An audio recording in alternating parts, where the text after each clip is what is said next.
আমাৰ কেবিনেটে অতিৰিক্তভাৱে 20 লাখ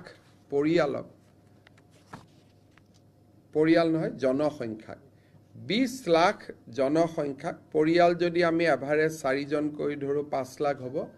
20 লাখ জনসংখ্যাক অতিৰিক্তভাৱে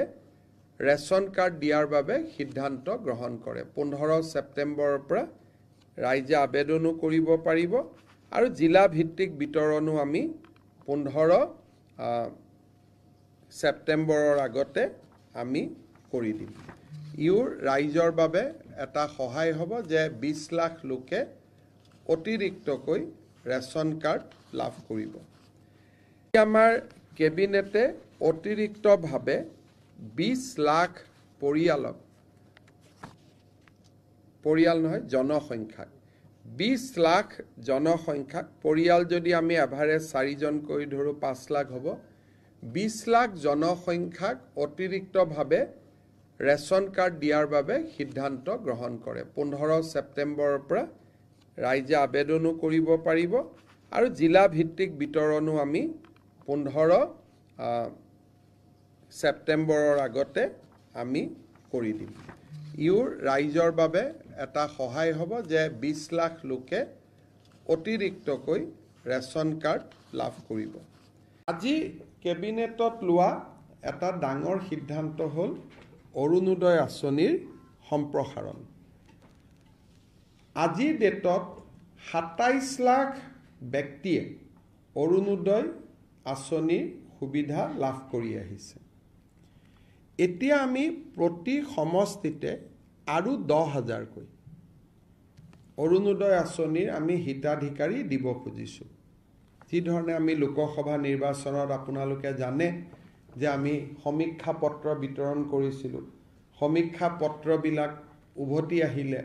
তাতে আমি দেখা পালোঁ যে 10-12 লাখ মানুহৰ হাতত অৰুণোদয় নাই সেইকাৰণে আমি অৰুণোদয় আঁচনিখনত নতুনকৈ 12,60,000 নতুন হিতাধিকাৰীক আমি অন্তৰ্ভুক্ত কৰিবলৈ সিদ্ধান্ত লৈছোঁ ই অৰুণোদয় 3 নামেৰে জনাজাত হ'ব অৰুণোদয় 2ৰ বেনিফিচিয়াৰীসকলেও 3ৰ বাবে নতুনকৈ আবেদন কৰিব লাগিব আৰু 3ত নতুনকৈও আবেদনকাৰী অন্তৰ্ভুক্ত হ'ব এই অৰুণোদয় 3ৰ প্ৰক্ৰিয়াটো 15 ছেপ্টেম্বৰৰ পৰা আৰম্ভ হ'ব আৰু আমি 1 ফেব্ৰুৱাৰীত নতুন হিতাধিকাৰীসকলক আমি অৰুণোদয় আঁচনি দিয়া আৰম্ভ কৰিম তেতিয়ালৈকে পুৰণা অৰুণোদয় হিতাধিকাৰীসকলে নিৰন্তৰভাৱে অৰুণোদয় পাই থাকিব কিন্তু যেতিয়া 1 ফেব্ৰুৱাৰীত আমি নতুন অৰুণোদয় দিব যাম পুৰণা বেনিফিচিয়াৰী 2-এজন হয়তো তেওঁলোকৰ কোনোবা ঘৰত চাকৰি পালে কোনোবা ঘৰত গাড়ী কিনিলে বিভিন্ন কাৰণত তেওঁলোকে নাপাব কিন্তু এইবাৰ অৰুণোদয় এটা আমাৰ কণ্ডিশ্যন হ'ল যে ৰেশন কাৰ্ড থকা মানুহে অৰুণোদয় পাব ৰেশন কাৰ্ড নাথাকিলে অৰুণোদয় নাপায় ৰেশন কাৰ্ড থাকিলে অৰুণোদয়টো কিয় পাব ৰেশন কাৰ্ডবোৰ আধাৰ লিংক গতিকে অট'মেটিক অৰুণোদয়টো তেতিয়া আধাৰ লিংক হৈ যাব নহ'লে মই যোৱাবাৰ আপোনালোকক কৈছোঁ যে বহুত সময়ত কিছু